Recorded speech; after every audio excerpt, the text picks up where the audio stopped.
Good afternoon guys, welcome back to my YouTube channel. Today is Tuesday, October 24 at mag-unbox ako ulit ng parcels na dumating last Saturday. Hindi ko nagawa kahapon kasi nagbundok kami ng asawa ko, nagpunta kami ng Austria. Pasensya na, medyo masama ang pakiramdam ko kaya iba ang boses ko. So, dumating nga itong parcels na to last weekend. So, ngayon lang ako nagkaroon para ma-unbox sila.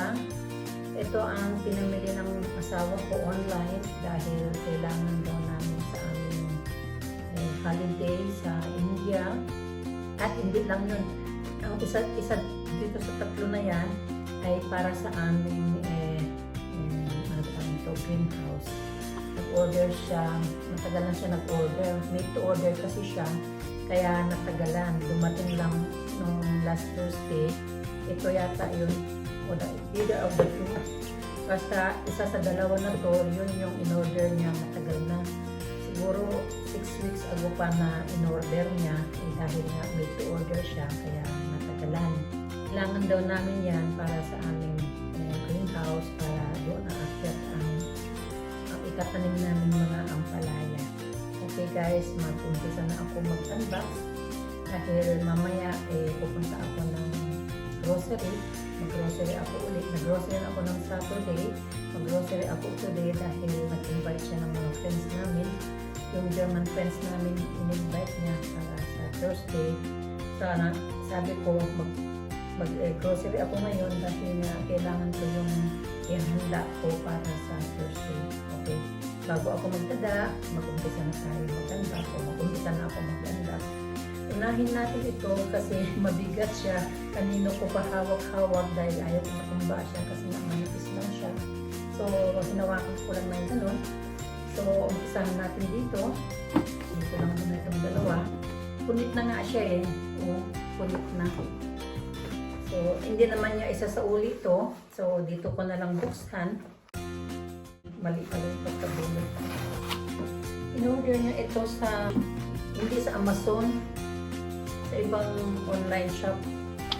Kailangan daw niya ng travel guide para sa aming holiday sa India kasi mag-stay kami dun ng 16 days or 15 nights. Dahil nga mag-attend kami ng kasal, bali 5 nights kami doon kung saan yung ikakasal. So sa ibang lugar mag-stay kami. Ewan ko kung ano yung mga binook na niya. Nag-book na siya ng mga hotel rooms para sa aming mga holidays sa India. At ito nga ang nabili niyang dalawang tour guide books. Ito sa Rajasthan. Tapos ito naman sa North Indian with Mumbai.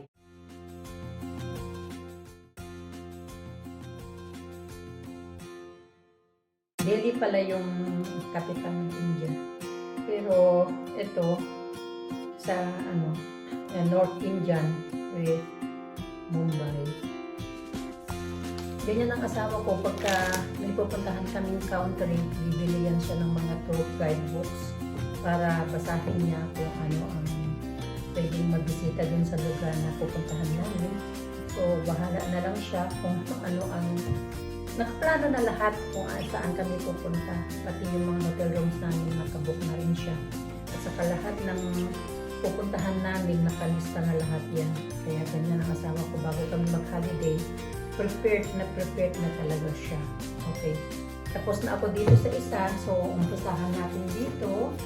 Uy, sorry guys, tumutulo na naman yung ilong ko. Sabit lang. Ito magaan lang siya. Siguro ito yung yung para sa aming greenhouse. Nagdala na ako ng scissors dito eh. Hindi ako tatayo. Masama pa man din ang panahon. Ulan ngayon. Puti kahapon nung nagbundok kami, maganda ang weather. Kaya sabi ng asawa ko, habang maganda ang weather, alis tayo. Ayan siya, oh. Ang net. Yun lang ang laman ng karton.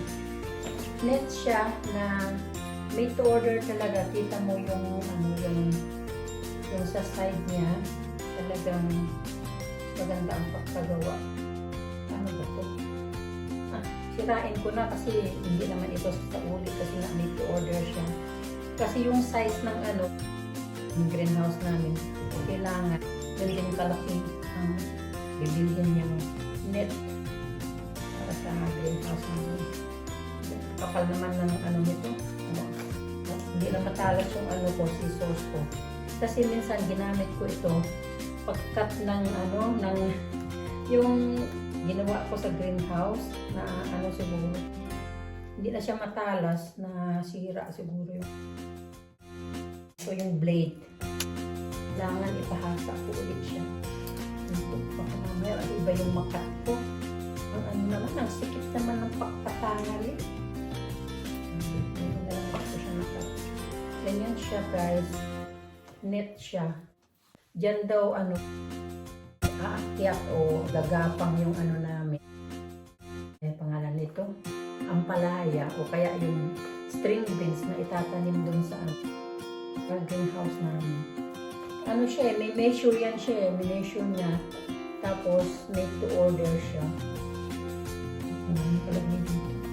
3 meters by 2 meters 60. Yan ang laki nitong net.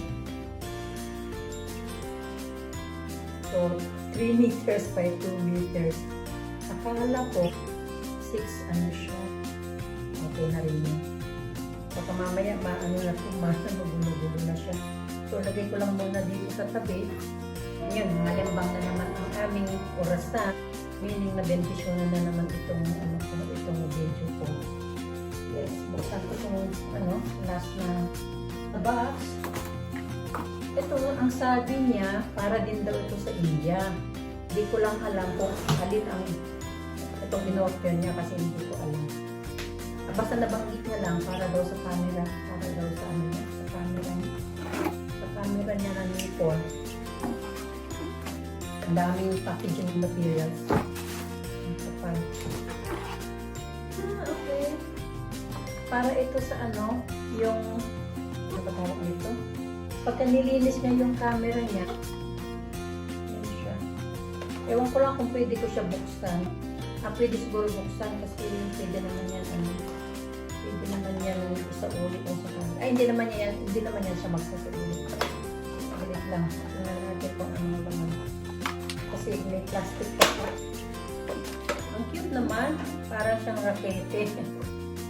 So, halimbawa yung camera niya maalikabok. Anuhin niya lang ganyan. Ano na siya. Mawawala yung dumi. Kaya yung alikabok. Para siyang rakete. Ang cute. Ano ba yung meron na siyang ganyan. Bumili na naman siya ng iba. Meron na siyang ganyan eh. Baka na naman, bumili na naman siya extra para sa India. Kasi sabi niya yung India. Mahirap na magsalita. Ang sabi niya, magdala lang daw siya ng mumurahin. Ano ba to? Yung gamit niya. Para halimbawa mawala. Doon sa pupuntan namin. Hindi mabigat sa bulsa. Ano natin yung karton dyan. Tapos itong isa naman na to, strap pala siya ng camera. Ganyan siya. Yung original strap ng camera niya na Nikon, yung Nikon Z7, Nikon Z7, ako nag-German ako, Nikon Z7, yun ang dadalhin niya yatang camera, yun ang pinaka-latest na camera niya. Ngayon, bumili siya ng strap para dun sa camera. Dahil yung original na strap, kasi pag hinang niya dito sa leeg niya, makikita mo dito sa likod yung brand ng ng camera, yung Nikon Z. Nikon Z lang siya, pero yung Nikon niya is Nikon Z7. Itong strap na to, binili niya extra para yung strap ng original Nikon camera niya, iwan niya palitan daw niya ng ganito na lang, yung mumurahin na strap para hindi mahalata na pagka nakahang sa liig niya yung camera niya, hindi halata na Nikon yung dala niyang camera. Pagkita lang sa harapan pero sa likuran, siyempre maiksi yung buhok niya. Pag tinong niya dito sa liig niya, makikita yung brand ng camera niya. So sabi niya, nag-order siya ng ganito para ito yung ipapalit niya doon sa strap ng original na camera niya. Hindi ko muna siya bubuksan kasi naka-zilt siya. Siya na lang magbukas mamaya. Ito siya pa yata. So magiging ganyan ang itsura. Hindi na makikita yung original ng brand ng camera. Ganun lang guys. Natapos na lang. Saglit lang naman kasi konti lang naman yung in-unbox ko. So ganun na lang guys. Maraming salamat sa inyong lahat. Lalong-lalo na sa ating mga supporters na ating pamilya sa Pilipinas. Pamilya ko sa yung special mention ngayon yung youth ng Jegos o lahat ng members ng church ng ating kapatid na si Pastora Lilet, sa ang ating bayaw na si Bobby, at saka sa lahat ng mga kamag-anak ko sa Tumulini, kamag-anak ko sa Saudi, kamag-anak ko sa Pampanga, kamag-anak ko sa Macau, sa Manila, wala yata ng nanonood na kamag-anak ko, so hindi ko na sila i-mention. Maraming salamat sa mga friends ko din dito sa Germany na nagko-comment sa aking mga videos. Special mention si Chris. Chris, maraming salamat at lagi kang nandyan. Halos lahat yata ng videos ko naka-comment ka. Short or long videos, naka-comment ka. Maraming salamat, Chris. Of course, kay Miss Mika din, kay kalimutan ko na naman ang pangalan niya.